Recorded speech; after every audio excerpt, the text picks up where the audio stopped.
알려드립니다. 저는 결혼을 목전에 둔 평범한 직장인이었습니다. 햇수로 6년, 오랜 시간 동안 믿음과 사랑을 키워온 남자친구 지훈과의 결혼을 약속하고 그날만을 손꼽아 기다리고 있었습니다. 예식장 예약부터 시작해 작은 소품 하나까지 결혼 준비는 마치 퍼즐 조각을 맞춰가듯 착착 진행되어 갔습니다. 모든 것이 순풍에 돛을 단 듯 순조로웠습니다. 하지만 뜻밖의 암초가 나타났으니 바로 예비 시어머니였습니다. 시어머니는 입만 열면 집안 배경을 들먹이며 은근히 무시하더니 급기야 제가 운영하는 작은 식당을 헐뜯으며 노골적인 반감을 드러내기 시작했습니다. 속상한 마음을 꾹 누르며 애써 모른 척 넘기려 했지만 어느 날 시어머니는 기어이 저희 가게까지 찾아와 행패를 부렸습니다. 어머니는 정성껏 끓인 국밥을 손님상에 내놓았지만 시어머니는 국밥을 냅다 엎고 온갖 모욕적인 폭언을 퍼부었습니다. 그 끔찍한 광경은 지금도 제 눈앞에 선명하게 아른거립니다. 그런데 대체 무슨 영문인지 다음날 예비 시어머니는 무릎까지 꿇으며 제게 사죄하러 왔습니다. 하지만 이미 제 마음은 결혼이라는 단어조차 떠올리기 싫을 만큼 굳게 닫혀버린 후였습니다. 시어머니의 사과를 받아줄 마음 따위는 애초에 존재하지 않았습니다. 결국 저는 모든 것을 깨끗하게 정리하고 파혼을 결심했습니다. 하지만 이 모든 과정을 통해 저는 파혼의 아픔조차 잊게 할 만큼 충격적인 비밀을 알게 되었습니다. 오래전 과거에 묻혀 잊힌 줄 알았던 그 이야기를 이제야 비로소 용기를 내어 조심스럽게 여러분께 들려드리고자 합니다.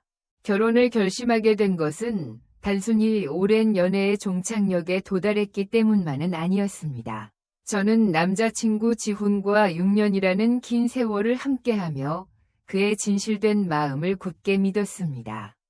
제 인생에서 가장 힘들었던 시기에도 변함없이 제 곁을 지켜준 지훈이었기에 자연스럽게 그의 곁에서 함께 미래를 꿈꾸게 되었습니다. 서로의 가족에게 인사를 드리고 결혼 준비가 조금씩 구체화되던 어느 날부터 저는 알 수 없는 불편함에 휩싸이기 시작했습니다. 마치 무거운 현실의 무게가 어깨를 짓누르는 듯한 기분이었습니다. 저를 짓누르는 불편함의 근원은 바로 남자친구 지훈의 어머니였습니다. 겉으로는 우아하고 품격 있는 척했지만 그녀의 입에서 흘러나오는 뉘앙스는 누가 들어도 심상치 않음을 알 수 있었습니다. 제 직업, 저희 집안 형편, 심지어 어머니가 식당을 운영한다는 사실까지 제 모든 것이 예비 시어머니의 마음에 들지 않는 듯했습니다. 처음에는 제가 지나치게 예민한 것일까 자문하기도 했지만 시간이 지날수록 시어머니의 언어는 점점 더 노골적으로 변해갔습니다. 심지어 결혼을 반대한다는 말까지 농담처럼 툭툭 내뱉곤 했습니다. 그때부터 솔직히 마음이 심란해졌습니다. 이 결혼, 정말 끝까지 이어가는 게 맞는 걸까? 앞으로 평생을 함께해야 할 가족과 벌써부터 이렇게 삐걱거리는 게 과연 옳은 일일까? 수없이 고민했지만 쉽게 결정을 내릴 수는 없었습니다. 저는 남자친구 지훈을 너무나 사랑했기 때문입니다. 지훈 또한 누구보다 저를 아껴주고 사랑해주는 사람이었습니다. 저희 어머니에게도 늘 깍듯하고 예의 바르게 대했고요. 제가 깊은 고민에 빠져 있다는 것을 눈치챘는지 지훈은 마치 귀신이라도 된 듯 제게 먼저 다가와 말했습니다. 결혼은 우리 둘이 하는 거야. 혹시라도 어머니가 선을 넘는 말이나 행동을 하면 내가 나서서 바로잡을게.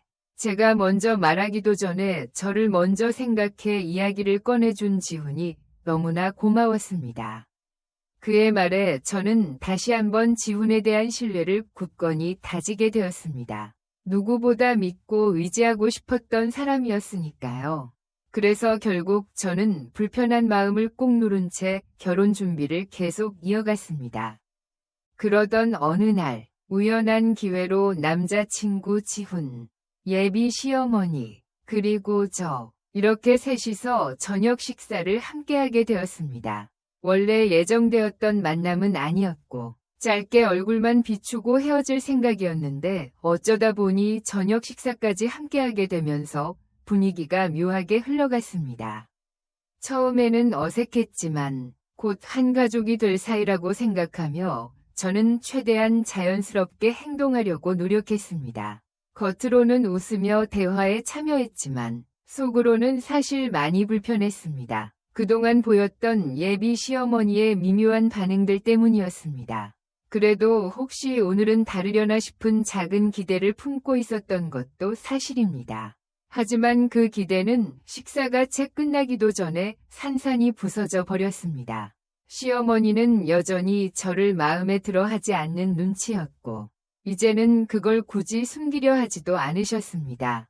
처음에는 말투나 표정에서 느껴지는 미묘한 거리감 정도라고 생각했었는데 시간이 지날수록 점점 더 구체적인 반응을 보이기 시작하셨습니다. 제가 말을 채 끝맺기도 전에 대화를 툭 끊어버린다거나 제가 한 말에 굳이 반박을 덧붙이며 핀잔을 주는 식의 태도를 보였습니다. 심지어 제 직장 이야기나 엄마 이야기가 나올 때는 아예 대놓고 얼굴을 찌푸리고 계셨습니다. 매우 언짢아 보이는 표정이셨습니다. 그 순간 저는 어떤 말을 꺼내는 것조차 민망하고 조심스러워졌고 함께하는 식사가 마치 몇 시간을 버틴 것처럼 길게 느껴졌습니다. 저는 억지로 웃는 얼굴을 유지하긴 했지만 속으로는 가시방석에 앉아있는 기분이었습니다. 그 자리에서 저는 앞으로 이분과 가족이 된다는 게 과연 가능한 일일까라는 질문만을 속으로 계속 되뇌었습니다. 그렇게 불편한 식사가 이어지는 가운데 시어머니의 날카로운 질문들은 끊임없이 쏟아졌습니다. 아니, 근데 자네 어머니는 언제부터 국밥 장사를 하신 건가? 지훈이한테 듣기로는 식당을 꽤 오래 하셨다던데 요즘처럼 힘든 세상에 자영업 하시기도 쉽지 않을 텐데 말이야. 그런 건 아무나 하는 거 아니거든. 어떻게 하다가 국밥집을 시작하신 거야? 아, 그냥 갑자기 요리 솜씨 하나로 차리신 건가? 가게 차릴 자산은 있었나 보네. 부채는 없고? 10년쯤 되신 것 같아요. 예전에는 전업주부셨는데 워낙 요리를 잘하셔서 주변 분들이 자꾸 음식 장사해보라고 권유하셨거든요. 처음엔 작게 시작하셨는데 손님들이 꾸준히 오시다 보니까 지금은 자리를 잘 잡으셨어요. 사실 어머니께서 모든 정성을 다하시는 편이라 음식도 항상 직접 재료부터 손질하시고요. 그 덕분인지 단골 손님들도 많이 늘었어요. 네, 재정은 제가 정확하게는 모르지만 빚을 내서 가게 차리신 건 아닌 거로 알고 있어요. 그래, 당연히 부채는 없어야지. 그래서 뭐 요리 실력이 좋다고? 요리 잘한다는 사람들이 얼마나 많은데 국밥이 뭐 대단하다고 그래. 길거리 포장마차에서도 다들 국밥은 끓인다. 아무나 만드는 음식이라는 거지. 그런 거로 자랑할 건 아니잖니? 그럼 아버님은 이야기 들어보니까 한 직장에서 오래 일하셨다고 들었는데. 네, 아버지는 그냥 일반 회사원이셨고 은퇴하시고 나서 바로 엄마 일 도와주고 계세요. 식당 운영이라는 게 생각보다 손이 많이 가서요. 아침부터 재료 준비나 가게 뒷정리 같은 부분을 많이 도와주고 계세요. 두 분이 함께 하시니까 훨씬 수월하게 운영하시고요. 그리고 아무래도 저녁엔 식사하시면서 술 드시는 손님들이 제법 있으신데 꼭 행패 부리고 힘들게 하는 손님들이 한두 분씩 계시거든요.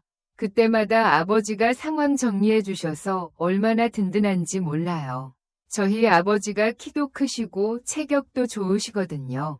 아니, 벌써 은퇴를 하셨다고? 조금 더 일하셔도 되는 거 아니야? 아니, 그럼 자네 결혼하면 용돈도 따로 챙겨드릴 생각이니? 요즘은 은퇴해도 다들 뭔가 일거리를 찾아서 하시던데 경비든 배송이든 말이야. 그런 거 하는 남자들 많아. 체격도 좋으시다는 분이 고작 국밥집 도우시는 거야?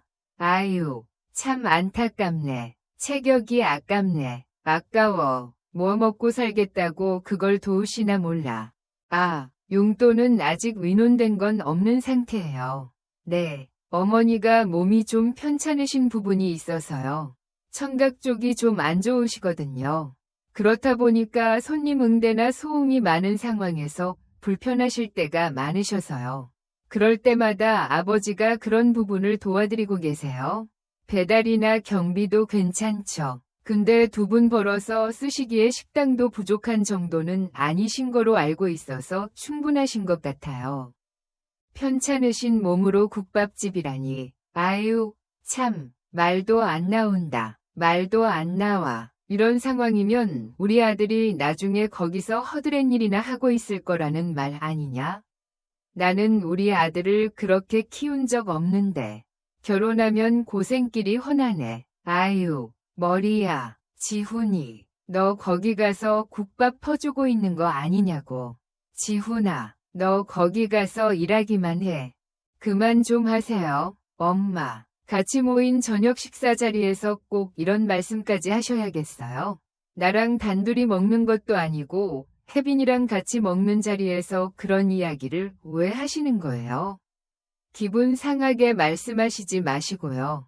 샵샵 5분의 2. 이런 식으로 계속 말씀하실 거면 저희는 그냥 밥만 먹고 먼저 일어나겠습니다. 굳어진 얼굴로 나는 차갑게 내뱉었다. 지금 이 식사 자리는 누구에게도 득이 될 것 같지 않네요. 어머니의 황당한 태도에 나는 헛웃음이 터져 나왔다. 마치 대단한 왕비라도 모셔온 줄 알겠네. 정말 웃기지도 않아. 속으로 비웃으며 쏘아붙였다. 정말 누가 보면 너 혼자 결혼하는 줄 알겠다. 벌써부터 저렇게 여자친구 감싸고 최 여사 말은 듣지도 않으면 나중에는 어쩌려고 그래? 됐다. 됐어. 빨리 먹고 일어나. 짜증나니까 괜히 입맛만 없어지네. 불편함이 극에 달했던 그날 저녁. 나는 남자친구 지훈과 함께 밥을 먹는 둥 마는 둥 허겁지겁 식사를 끝내고 자리에서 일어섰다. 도저히 그 자리를 더는 견딜 수 없었다. 아무리 노력해도 억지로 웃고 있는 내 표정이 점점 굳어지고 있다는 것을 스스로도 너무나 뚜렷하게 느낄 수 있었다. 속에서는 분노가 끓어올랐지만 꼭 참고 자리를 박차고 나왔다. 차에 오르는 순간에도 내 머릿속에는 어떻게 사람이 저렇게까지 무례할 수 있을까? 하는 생각만이 맴돌았다. 어머니의 말 한마디 한마디가 가시처럼 날아와 나뿐 아니라 우리 부모님을 향해 꽂히고 있었다. 특히 엄마와 아빠 두 분 다 지금까지 최선을 다해 성실하게 살아오신 분들인데 어머니는 그분들의 노력을 한순간에 무시하고 있었다. 그 모습에 너무나 억울하고 분했다. 누군가가 내 가족을 대놓고 깎아내리는 이야기를 듣고 있으면서도 아무 말도 하지 못했던 내 자신에게도 화가 났다. 마치 죄인이 된 기분이었다. 남자친구 지훈은 내 표정이 굳어있는 것을 알아차렸는지 곧장 사과했다. 미안해, 혜빈아. 정말 미안해. 그는 미안하다는 말을 여러 번 되풀이하면서 어머니에게 다시는 이런 일이 없도록 단단히 말하겠다고 약속했다. 그리고는 나를 똑바로 보며 간절하게 부탁했다. 앞으로 한 번이라도 이런 일이 반복된다면 내가 먼저 엄마와 인연을 끊을게. 제발 이번 일로 결혼을 부정적으로 생각하지 말아줘. 지훈은 내 마음을 꿰뚫어 보기라도 한 듯했다. 솔직히 말하면 그 자리에서 바로 결혼을 업고 나오고 싶은 마음이었다. 너무나 수치스럽고 참기 힘든 모욕적인 시간이었다. 하지만 내가 그 자리에서 당장 뛰쳐나오지 못했던 것은 남자친구 때문이었다. 지훈과 나는 오랜 시간 서로 함께하는 수많은 미래를 꿈꿔왔고 같이 이루고 싶은 것들이 너무나 많았다. 그런 생각들이 머릿속을 스쳐 지나가니 나도 내 감정대로만 할 수는 없었다. 그리고 내 앞에서 진심으로 고개를 숙여 사과하고 나와의 미래를 포기하지 않겠다고 말하는 지훈의 모습 때문에 더욱 마음이 흔들렸다.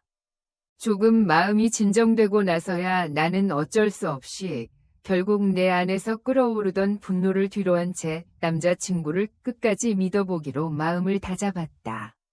더는 기회가 없을 수도 있다는 생각을 하면서도 적어도 남자친구만큼은 내 편이라는 마음을 지우고 싶지 않았다. 그렇게 무슨 일이 있었냐는 듯 시간은 또 그저 흘러갔다. 그러던 어느 날 전혀 예상치 못한 연락이 남자친구를 통해 들려왔다. 예비 시어머니께서 우리 엄마 식당에 한번 가보고 싶다는 말씀을 하셨다는 것이다. 순간 나는 내가 잘못 들은 줄 알았다.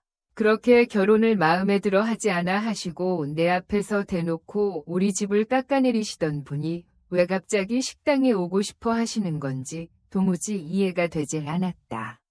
솔직히 그 말이 진심으로 들리지도 않았다. 마음에도 없는 예의를 갖추려는 건지 아니면 또 어떤 의도가 숨겨져 있는 건지 복잡한 생각들이 머릿속을 스쳐 지나갔다.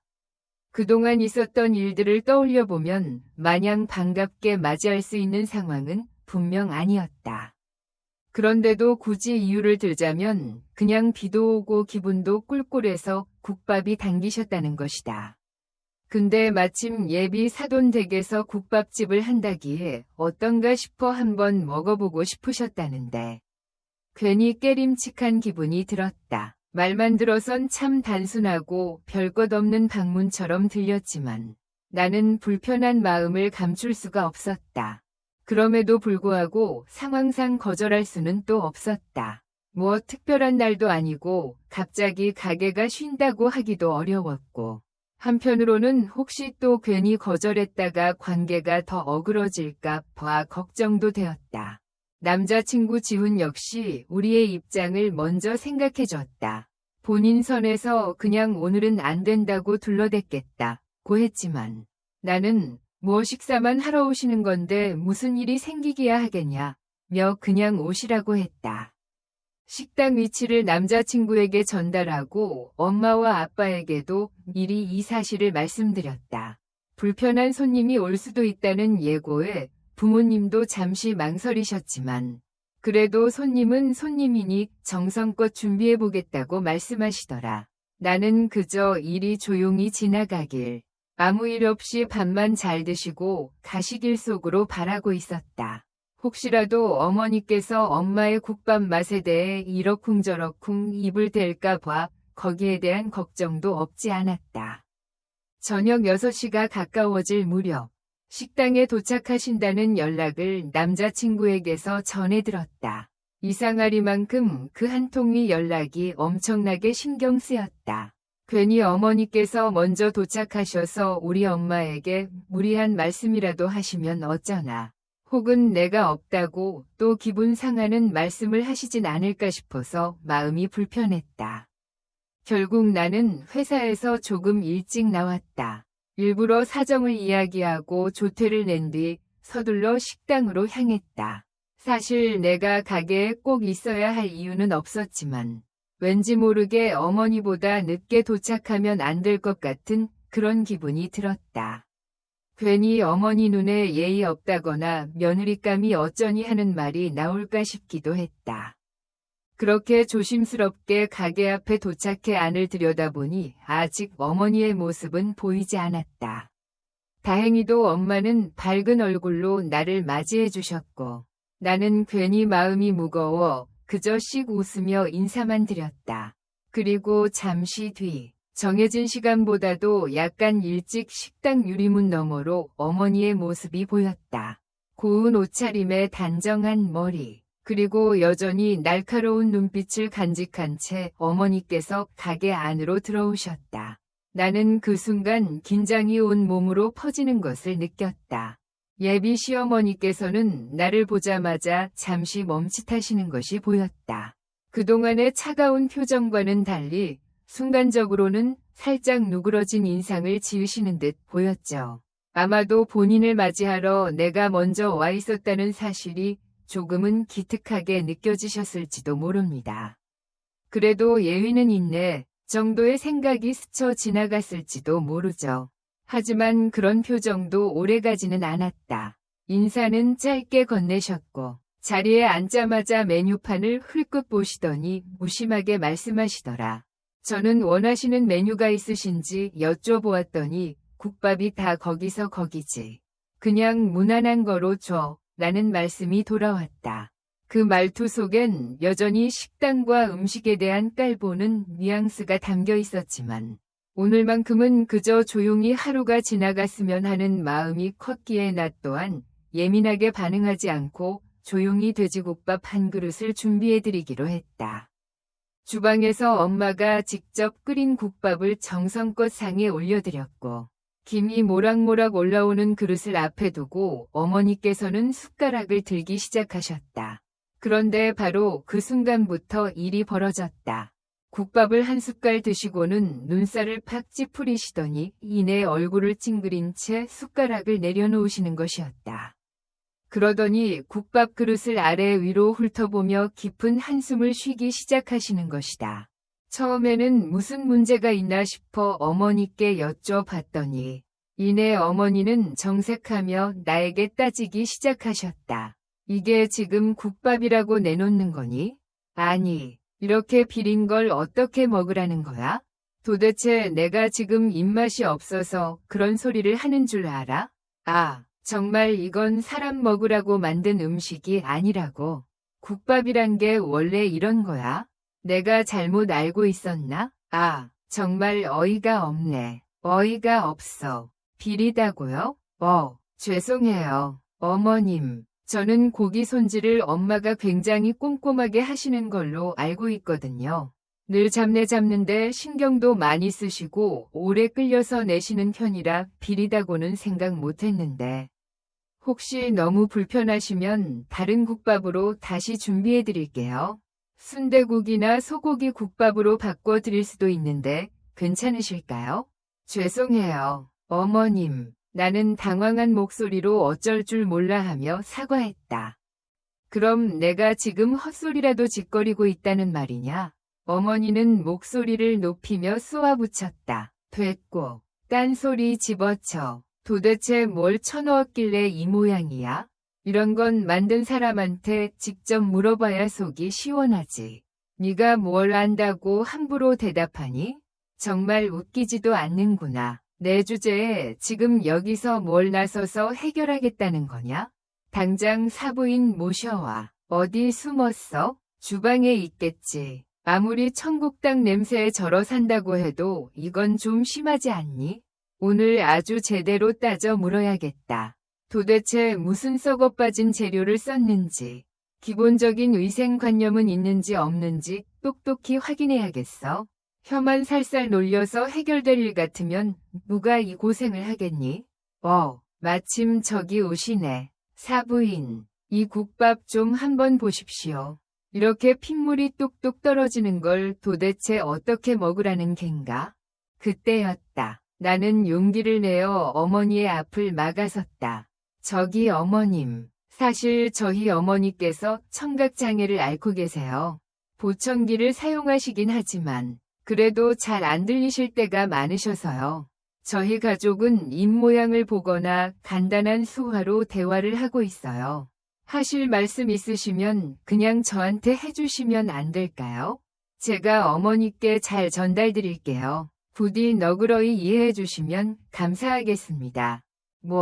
청각장애라고? 예비 시어머니는 눈을 크게 뜨며 되물었다. 나는 그냥 몸이 조금 불편하신 줄로만 알았지.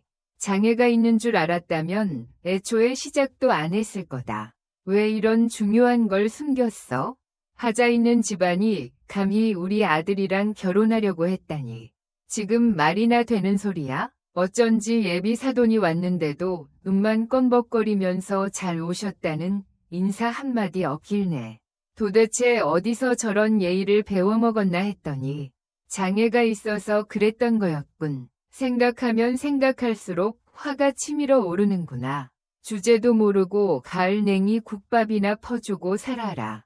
딱 그 수준에 어울리는 집구석이로군. 나는 절대 이 결혼 못 시켜. 아니, 안 시킬 거야. 어머니는 눈물을 글썽이며 애원했다. 어머님, 그게 무슨 말씀이세요? 저희 어머니가 무슨 잘못을 하셨다고 이렇게 모욕적인 말씀만 하시는 거예요? 장애가 있다는 이유만으로 저희 집을 하자 있는 집이라고 말씀하시는 건 너무하신 거 아니세요? 저희 어머니는 누구보다 성실하게 살아오신 분이고 식당도 정직하게 운영하시면서 손님 한 분 한 분께 정성을 다하세요. 평생 국밥이나 퍼주고 살라는 말은 제 가족의 삶을 싸잡아 모욕하시는 거랑 다를 게 없다고요. 제가 아무 말 없이 웃고만 있다고 해서 아무 말도 못할 사람처럼 보이셨다면 그건 정말 큰 오해세요. 방금 하신 말씀은 정말 도가 지나치셨어요. 당장 저희 어머니께 사과하세요. 사과를 하라고? 내가 지금 뭘 잘못했다고 사과를 해? 예비 시어머니는 코웃음을 치며 되받아쳤다. 나는 현실적인 얘기를 한 것뿐이야. 괜히 감정적으로 받아들이지 마. 장애가 있으면 유전될 가능성도 있다는 거. 그건 상식 아니니? 그런 걸 미리 알고도 조심하지 않겠다는 건 너무 무책임한 거지. 우리 아들 인생이 걸린 문제인데 내가 왜 가만히 있어야 하니? 나는 분명히 말하지만 장애 있는 손주 볼 생각 추호도 없어. 그 유전자가 어디 가겠니? 괜히 찝찝해서 한번 와본 건데. 이럴 줄 알았어. 내가 이런 집에 어떻게 내 아들을 보내? 됐고. 결혼은 없던 걸로 생각해라. 귀가 안 들리면 지금 내가 하는 이야기들도 당연히 못 듣겠지. 귀도 안 좋은 사람이 음식 장사를 해? 길거리에서 와플이나 팔 것이지. 쯧쯧. 내가 정말 어이가 없어서 이런 집에 우리 기남이를 절대 못 보내니까. 그렇게 알아. 음식도 아닌 거에 돈 내라고 할 생각은 꿈도 꾸지 마. 난 간다. 예비 시어머니는 결국 쏟아내야 할 말을 다 쏟아낸 후 더 볼 일 없다는 듯 획 돌아서 식당을 나가버렸다. 사과는커녕 비아냥과 모욕만 남긴 채 마치 본인의 역할을 다했다는 듯 말이다. 사람에 대한 최소한의 예의도 마음에 대한 배려도 찾아볼 수 없는 그녀의 모습에 나는 너무나 격분한 나머지 얼굴까지 새빨개졌다. 정말 사람이 어떻게 저럴 수 있을까 싶었다. 저희 어머니도 대화 내용을 정확하게 알아들을 수는 없었지만 예비 시어머니의 험악한 표정이나 험악한 분위기만으로도 심각한 상황임을 충분히 인지하고 계셨다. 그저 안절부절 못해 하시며 수화로 내게 무슨 일이냐고, 왜 저렇게 화를 내면서 가느냐고, 혹시 나에게 소리를 지른 건 아니냐고 물어보셨다. 나는 애써 태연한 척 웃으며 대답했다. 별일 아니야, 엄마. 그냥 내가 마음에 안 드시는가 봐. 엄마는 신경 쓰지 마. 괜찮아. 예비 시어머니가 막 나가려던 찰나 마침 장을 보고 돌아오시던 아버지께서 식당 안으로 들어오셨다. 예비 시어머니의 마지막 폭언만을 들으셨던 아버지는 어찌된 영문인지 묻는 표정으로 우리를 바라보셨고, 나는 그동안 꼭 눌러왔던 감정을 그 자리에서 모조리 터뜨려버렸다. 방금 예비 시어머니와 어떤 대화가 오갔는지, 어머니가 어떤 모욕을 당했는지, 그리고 나 역시 어떤 상처를 입었는지 하나하나 전부 다 털어놓았다. 아버지는 말없이 내 이야기를 모두 들어주신 후 조용히 내 어깨를 토닥여 주셨다. 그러시곤 예비 시어머니의 성함과 나이, 그리고 사는 곳이 어디인지 조용히 물으시는 것이었다. 나는 순간 당황했다. 아버지께서 그걸 알아서 뭘 하시려는 걸까 싶었다. 하지만 묵묵히 물으시는 아버지께 그저 대답해드렸고, 아버지는 알겠다는 짧은 말씀과 함께 오늘 일은 너무 마음에 담아두지 마라. 액땜했다고 생각하자. 라며 그리고 이 결혼은 없었던 걸로 생각하거라. 라고 덧붙이셨다. 그 말씀을 듣는 순간 울컥하는 마음을 애써 누르느라 정말 혼이 났다. 사랑하는 사람과의 결혼이 이런 모욕과 상처 속에서 무너져 내린다는 사실이 너무나 억울하고 가슴 아팠다. 나는 그날 있었던 모든 일을 남자친구에게 낱낱이 털어놓았다. 처음에는 믿을 수 없다는 듯 말을 잇지 못하더니 이내 본인 어머니와 절연하겠다는 말을 뱉어냈다. 하지만 나는 더 이상 그의 어떤 말도 듣고 싶지 않았다. 나는 그런 사람을 시어머니로 모시며 살아갈 자신이 없다고 단호하게 말했다. 그리고 우리의 관계도 이제는 끝내고 싶다고 선언했다. 그 말을 끝으로 나는 남자친구의 연락처를 차단했다. 헛된 미련을 가졌다가는 나만 더 큰 상처를 입을 것 같았기 때문이다. 현실은 내 속에 너무나 많은 미련이 남아 있었다. 하지만 그보다 훨씬 더 컸던 것은 아무 이유 없이 내 가족이 들어야 했던 모욕적인 말들과 그 상처 위에 또 다른 상처를 얹어가며 살아가고 싶지 않다는 절박한 마음이었다. 집에 돌아온 그날 밤, 나는 얼마나 울었는지 모른다. 방문을 닫고 방 안에 홀로 앉아 있으니 그동안 애써 눌러왔던 감정이 마치 댐이 무너지듯 걷잡을 수 없이 터져나왔다. 드라마에서나 나올 법한 일들이 내게 일어났다는 사실이 믿기지도 않았고 현실이라고 받아들이기에는 너무나 어처구니 없고 참담했다. 억울하고 화가 났으며 무엇보다 너무나 슬펐다. 한때 사랑했던 사람과의 미래가 이렇게 허망하게 무너져 내렸다는 사실도 괴로웠지만 내 가족이 이유 없이 모욕당했다는 그 끔찍한 장면이 끊임없이 머릿속을 맴돌았다. 다행히 다음 날은 휴일이었다. 눈은 퉁퉁 부었지만 집에만 틀어박혀 있기에는 마음이 더욱 갑갑할 것 같아 아침 일찍 어머니의 가게로 향했다. 따뜻한 국물을 끓이기 위해 분주하게 움직이는 어머니의 뒷모습을 바라보고 있자니 또다시 이유 없이 가슴이 미어지는 듯 아파왔다. 나는 애써 괜찮은 척하며 평소보다 더욱 부지런히 가게 오픈 준비를 도왔다. 그런데 가게 문을 연 지 얼마 지나지 않아 예상치 못한 불청객이 문을 열고 들어오는 것이었다. 바로 문제의 예비 시어머니였다. 그녀는 문턱을 넘자마자 나와 어머니를 번갈아 쏘아보더니 갑자기 다짜고짜 무릎을 꿇고 엎드려 싹싹 빌기 시작했다. 거의 바닥에 닿을 정도로 고개를 깊숙이 숙인 채 연신, 미안합니다. 용서해 주십시오. 라는 말을 쉴 새 없이 반복하는 것이었다. 어제와는 완전히 딴판인 그녀의 태도에 나는 너무나 당황한 나머지 대체 왜 이러시는 거예요? 라는 말밖에 할 수 없었다.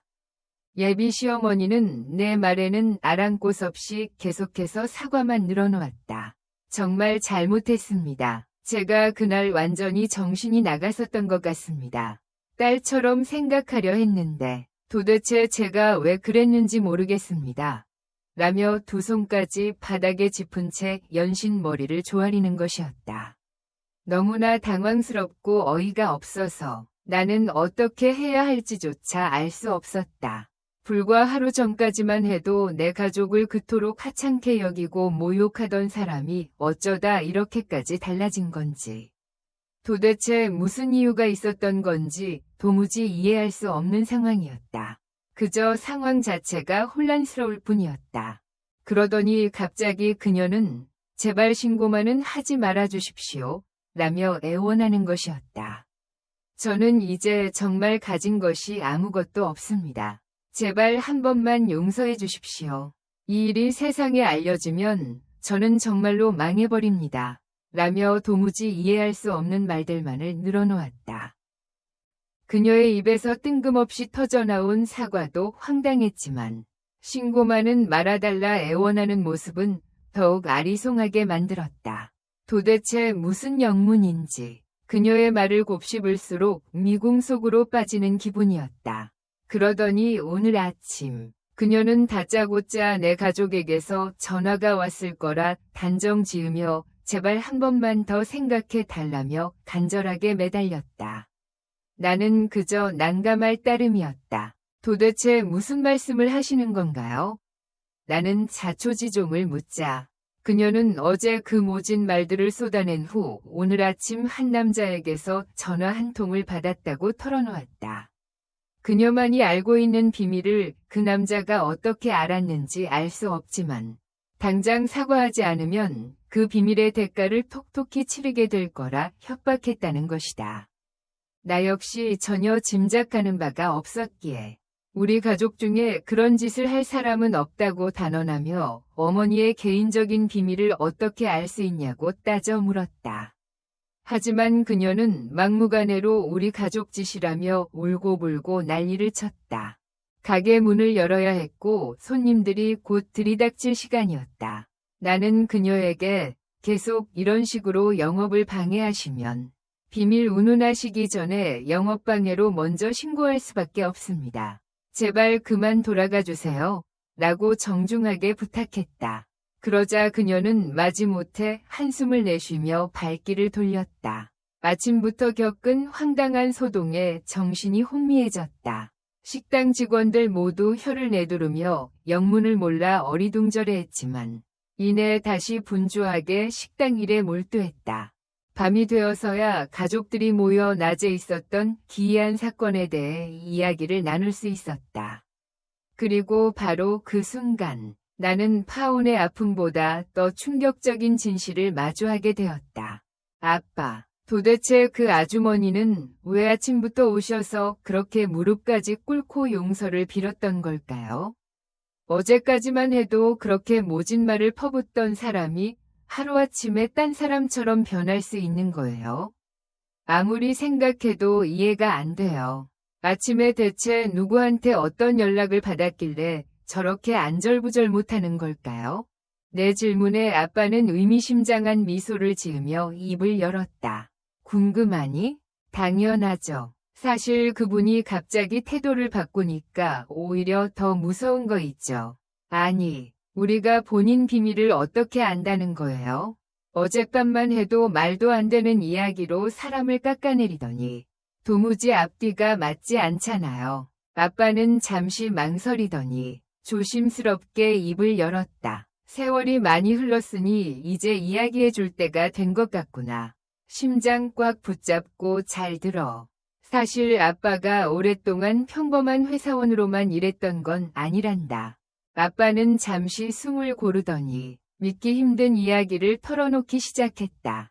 규정과 의무 때문에 말은 못했지만 아빠는 국가정보기관, 그러니까 정보 분석 쪽에서 오래 일했었어. 영화처럼 총 들고 뛰어다니는 그런 일은 아니었지만 나름대로 책임이 막중한 자리였지. 간단하게 말하자면 세계 각국의 정치, 경제 상황, 안보 위협 같은 것들을 분석하고 예측하는 일이었어. 지금은 그 부서가 없어졌지만 이후에도 다른 부서로 옮겨서 계속 일했고 꽤 높은 자리까지 올라간 뒤 은퇴했단다. 더 이상 무슨 일을 했는지는 묻지 마라. 아빠는 잠시 말을 멈추고 딸의 혼란스러운 표정을 바라보았다. 아무튼 그런 곳에 있었던 덕분에 사람 하나쯤 파악하는 건 아주 간단한 일이었지. 어제 그 사람 성함이랑 나이, 사는 곳만 들었을 뿐인데도 충분했어. 조금만 알아보니 굳이 애쓰지 않아도 금세 나오더구나. 그 사람, 깨끗하게 사는 사람은 아니더만. 세금 체납은 기본이고 알고 보니 검은 돈이 흘러들어온 정황도 있었지. 아빠는 담담한 목소리로 말을 이었다. 그래서 조용히 그 사실을 알려줬을 뿐이야. 이게 세상에 알려지면 어떤 대가를 치르게 될지. 그게 싫으면 당장 가서 사과하라고 일렀지. 그랬더니 아침부터 그렇게 허둥지둥 무릎까지 꿇고 달려오더구나. 사람이 갑자기 달라졌다고 생각한다면 그건 착각이야. 달라진 게 아니라 본인이 감당해야 할 현실이 눈앞에 보였을 뿐이지. 나는 믿을 수 없다는 듯 아빠를 빤히 바라보았다.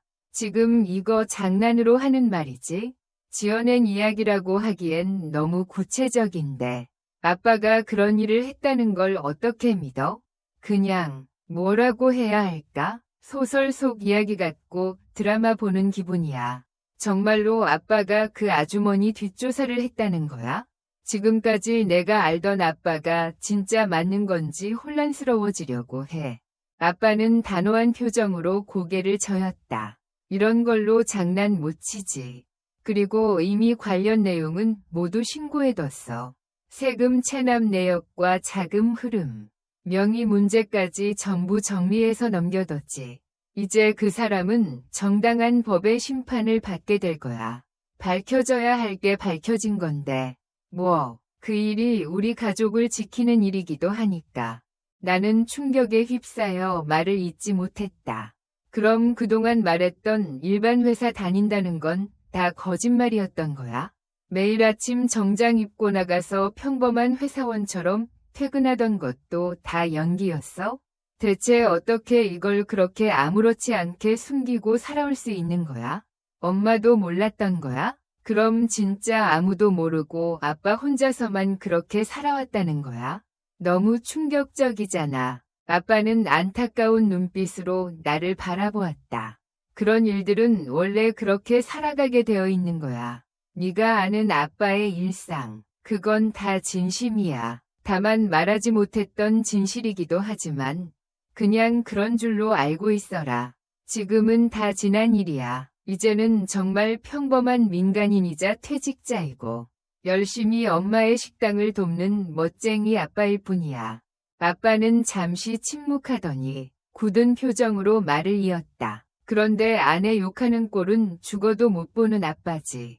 어디 감히 청각장애라고 사람을 무시하고 깔아? 그런 사람들은 세상의 쓴맛을 반드시 경험해야 정신 차릴 거야. 내 엄마 일 아니었으면 아빠도 그냥 지나쳤을 사람일지도 모르지. 너한테 그런 모진 말 했어도 결혼은 현실이라고만 말해주고 선택은 내 몫이라는 말만 하고 말았을 거야. 살면서 지금까지도 내 엄마한테 조금이라도 모질게 대한 사람은 내가 가만둔 적이 없었거든. 그래서 어쩔 수 없이 과거 실력 한번 꺼내본 거였어. 엄마 일이니까 나선 거야. 알지? 이 믿기 힘든 이야기를 듣고 있는 여러분은 과연 이 상황을 믿을 수 있으시겠습니까?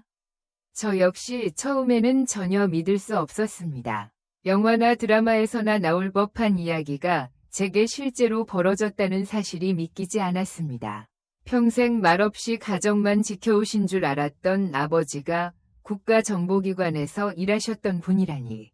처음 그 사실을 들었을 때는 파혼했다는 현실조차 잠시 잊을 정도로 충격이 컸습니다. 너무나 평범하고 따뜻한 아버지의 일상 속에 그런 비밀이 숨겨져 있었을 줄은 상상조차 못했습니다. 그 후 아버지 덕분에 예비 시어머니의 숨겨진 정황들을 자세히 알게 되었습니다. 겉으로는 우아한 척, 고상한 척, 마치 세상 누구보다 체면과 격을 중시하는 듯 행동하던 사람이 그 이면에는 세금 체납과 부정한 자금, 검은 거래 같은 말도 안 되는 일들이 숨어 있었던 것입니다. 진실을 알고 난 뒤 저는 너무 어이가 없었습니다. 그토록 저희 집안을 무시하고 엄마의 삶을 깔아뭉개던 사람이 정작 본인은 그런 더러운 일에 손을 담그고 있었다니 사람이 이렇게 이중적일 수 있구나 싶었습니다. 어머니의 이야기가 전해진 것인지 남자친구는 불이 난 듯이 저에게 연락해 왔습니다. 전화기를 들자마자 들려오는 건 사과 한마디 없는 다짜고짜 따지는 말투였습니다. 야, 혜빈아. 지금 이게 무슨 일이야? 우리 엄마가 오늘 아침에 신고를 받았다고 하는데 세금 체납이니 뭐니 하면서 조사 들어온다고. 너희 집에서 그런 거야? 뭘 했길래 우리 엄마가 조사까지 받아야 하는 거냐고? 장난이 아니라 나까지 완전히 미친 사람 취급받고 있다고. 나는 차가운 목소리로 받아쳤다. 그건 나도 모르는 일이야. 그리고 지금 그걸 나한테 따지기 전에 너희 어머니가 우리 엄마한테 무슨 짓을 했는지부터 생각해봐야 하는 거 아니야? 장애인이라고 하자 있는 집안이니 유전이니 어쩌냐 하면서 가족 모욕했던 사람이 누군데? 국밥집 한다고 사람 깔보고 우리 엄마 앞에서 모욕까지 줬던 사람이라고. 미안하다는 말은커녕 지금 와서 신고가 들어왔다 운운하며 왜 우리가 가해자 취급을 받아야 하는 건데? 도대체 누구 엄마가 누구한테 사과해야 하는 상황인지는 보면 모르겠니? 남자친구는 당황한 듯 말을 더듬었다. 아니, 그래도 그렇지. 난 네가 그랬다고는 안 믿고 싶은데. 지금 이 상황, 누가 봐도 너희 집에서 뭔가 한 거 같잖아. 우리 엄마가 갑자기 그렇게 무릎 꿇고 찾아올 리가 없잖아. 아무리 화가 나도 이렇게 뒤에서 수작 부린 건 아니겠지. 설마? 솔직히 말해. 내 아버지께서 뭔가 손을 쓰신 거 아니냐고. 이거 법적인 문제로 비화될 수도 있어. 너도 한번 혼쭐이나 봐야 정신을 차리겠니? 그리고 우리 엄마가 틀린 말 한 것도 아니잖아. 청각장애. 그거 유전될 수도 있는 거 맞아. 그걸 감안하고 널 만난 건데. 그런 네가 지금 이런 식으로 나온다는 거냐? 처벌이라니. 지금 그 말 진심이야? 가족이 모욕당하는 꼴을 눈뜨고 보고도 밥상 한 번 제대로 엎지 못한 게 어찌나 사무치던지.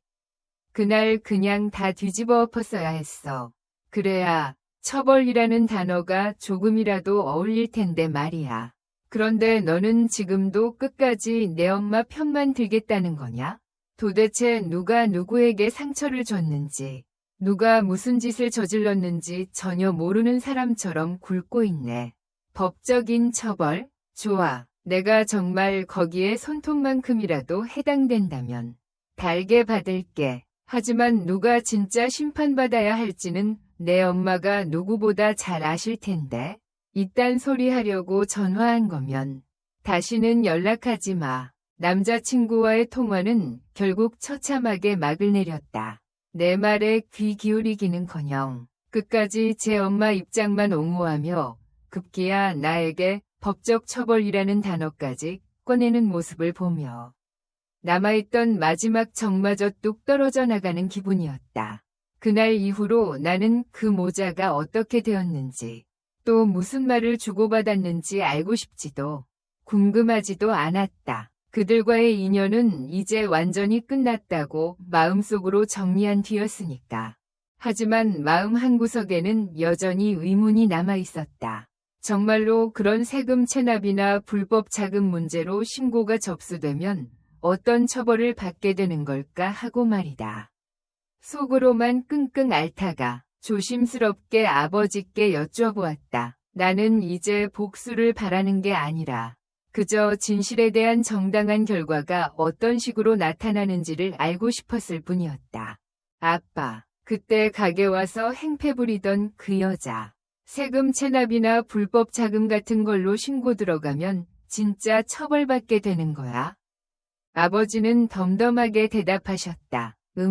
글쎄. 정확한 건 수사기관에서 판단하겠지만 체납 금액이 일정 기준을 넘으면 벌금은 기본이고 형사처벌도 가능하겠지. 부당 자금 흐름이 입증되면 조세 포탈 혐의까지 엮일 수도 있고 그 과정에서 의장명이나 허위 서류가 드러나면 또 다른 죄목으로 처벌받을 수도 있을 테고 간단한 일은 아닐 거야. 대충 넘어갈 수 있는 수준은 아닐 테니까. 와. 진짜 그렇게까지 되는 거야? 그냥 세금 조금 밀린 건 줄 알았는데 생각보다 훨씬 심각했나 보네. 아빠는 대체 어떻게 그런 걸 그렇게 쳐가는 거야? 정확하진 않지만 대략 그 정도는 되지 않겠나 하는 거지. 사람 일은 결국 뿌린 대로 거두게 되어 있어.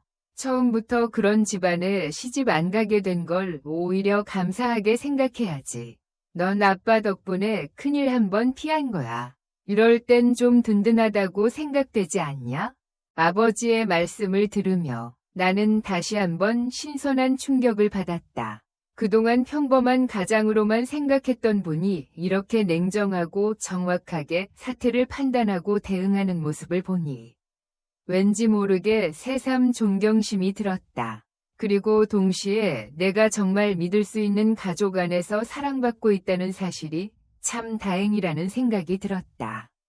이제는 모든 일이 하나둘씩 정리되어 가고 있지만 나는 여전히 가끔씩 그날 일들을 떠올리곤 한다. 처음엔 사랑하는 사람과의 미래를 그리며 시작된 결혼 준비였고 그 과정에서 조금의 갈등은 있을 수 있다며 스스로를 설득해가며 참아내던 나날들이었다. 하지만 그 갈등은 단순한 의견 차이를 넘어 한 사람의 오만과 편견이 만들어낸 모욕과 상처로 번지고 말았던 것이다. 시어머니 될 사람은 끝내 우리 엄마를 사람 취급도 안 하셨다. 식당을 운영한다는 이유로, 청각 장애가 있다는 이유로, 자신보다 못하다고 여겼던 그 모든 이유로 우리 가족을 깎아내리고 짓밟았다. 그렇게 모욕적인 말들을 쏟아내던 분이 하루아침에 태도를 바꾸고 무릎 꿇는 모습을 보았을 때 나는 도저히 용서할 수 없었다. 진심이 느껴지지도 않았고 우리를 찾아온 이유가 진심 어린 사죄를 위함은 아니었으니까. 그 이유는 바로 아버지를 통해 알게 되었다. 내가 세상 누구보다 평범하고 조용하다고만 여겨왔던 아버지는 사실 오랜 시간 국가정보기관에서 일하셨던 분이었다. 겉으로는 일반 회사원처럼 출근하고 퇴근하셨지만 실제로는 수많은 정보를 분석하고 국가 안보를 위한 일을 해오셨다고 하셨다. 지금은 은퇴하셨지만 여전히 그 시절의 능력은 그대로 남아있었던 것 같다. 예비 시어머니의 인적사항을 듣고는 아버지는 단 하루 만에 그분의 배경을 샅샅이 파악하셨으니까. 세금 체납은 기본이었고 위장 명의와 검은 자금 흐름, 여러 부정거래 흔적들까지 드러났다. 아버지는 조용히 그리고 단호하게 그 사실을 예비 시어머니께 전달하셨고 진심으로 사과하라는 말씀을 남기셨다. 결국 예비 시어머니는 공포에 휩싸인 채 아침부터 식당을 찾아와 무릎을 꿇고 빌었다. 하지만 이미 돌이킬 수 없는 일이었다. 뒤늦은 사과는 진심이라 하더라도 그 말들이 가한 상처는 쉽게 아물지 않으니까. 게다가 이미 신고는 접수된 상태였고 수사가 시작되자 그분은 결국 법적인 처벌을 피할 수 없게 되었다. 자신의 명의로 돌려놓았던 재산들도 차례로 압류되고 그 집은 말 그대로 쫄딱 망하게 되었다. 처음엔 억울하다는 말도 했다고 들었지만 세상이 그렇게 호락호락하지 않다는 걸 깨닫는 데는 그리 오래 걸리지 않았을 것이다. 그 모든 일이 끝난 지금 나는 문득 이런 생각을 하게 된다. 정말 이게 내 인생에서 일어난 일인가 하고 말이다. 하지만 그건 분명히 내가 겪은 현실이었다. 누군가를 진심으로 사랑했고 그 사랑을 지키기 위해 노력했지만 결국엔 사랑이 아닌 정의와 존엄을 선택해야 했던 내 이야기. 그리고 그 과정에서 세상 누구보다 믿고 의지할 수 있는 존재. 아버지의 참모습을 알게 된 이야기이기도 하다. 아버지 덕분에 나는 정말 큰 위기에서 벗어날 수 있었던 것 같다. 지금 생각하면 결혼이 무산된 것이 아니라 오히려 더 나은 삶을 위한 전환점이었다고 생각하고 있다. 부당한 관계를 끊고 왜곡된 인연을 정리하고 나니 내 삶은 더 단단해졌고 나 자신을 지키는 법도 배울 수 있었으니까. 이 글을 읽고 계신 여러분, 마치 영화 같은 저의 이야기는 어떻게 보셨나요? 드라마라고 해도 믿을 법한 이 모든 일이 저에게는 아주 생생한 현실이었습니다. 그리고 그 현실 속에서 저는 끝까지 저를 지켜준 한 사람, 아버지를 통해 더 큰 신뢰와 사랑을 배우게 되었어요. 이제 저는 새로운 삶을 시작했습니다. 상처는 시간이 지나면 흐려지지만 그 상처를 이겨낸 경험은 평생을 지탱해줄 힘이 되니까요. 저는 오늘도 그 힘을 믿으며 당당하게 하루를 살아가 보려고 합니다. 그리고 이 자리를 빌려 조용히 말씀드리자면 나라를 위해 보이지 않는 곳에서 묵묵히 일하고 계신 모든 분들 정말 감사합니다. 여러분 덕분에 저희가 이렇게 일상을 지킬 수 있었던 것 같아요. 저희 아버지처럼요. 그러니 부디 그 고단한 일들 속에서도 스스로를 자랑스럽게 여기시길 바랍니다. 저는 아버지를 통해 그걸 배웠고 오늘도 그 믿음으로 살아가고 있으니까요. 감사합니다.